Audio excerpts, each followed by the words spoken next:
Hidden figures. Setting the scene.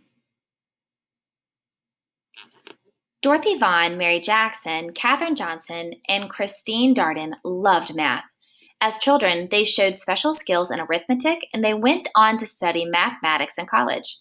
After graduation, they worked as teachers before going to work as computers or mathematicians for the government's air and space program.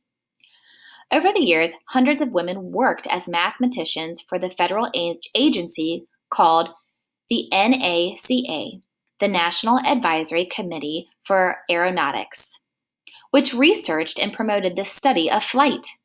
But these women were among many who distinguished themselves with their talents and hard work. Dorothy Vaughan was a pioneer. She joined the NACA in 1943.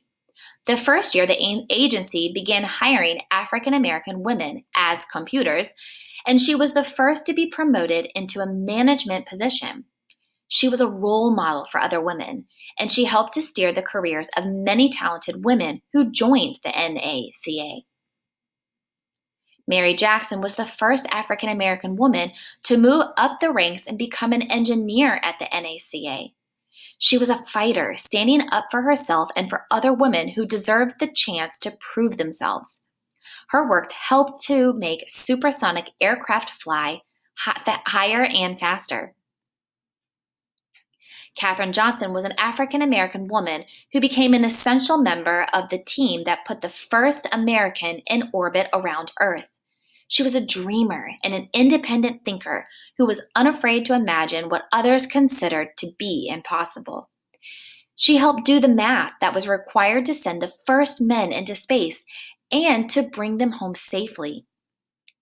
Christine Darden was an African American woman who became one of the world's leading experts in supersonic flight. She became the face of the next generation of female space scientists. Her groundbreaking research on predicting sonic booms is still used today. The accomplishment of these four women were remarkable, but their work was even more impressive because it was achieved while living and working in the South during a time when racial discrimination was commonplace and when most women with an interest in math were expected to become math teachers.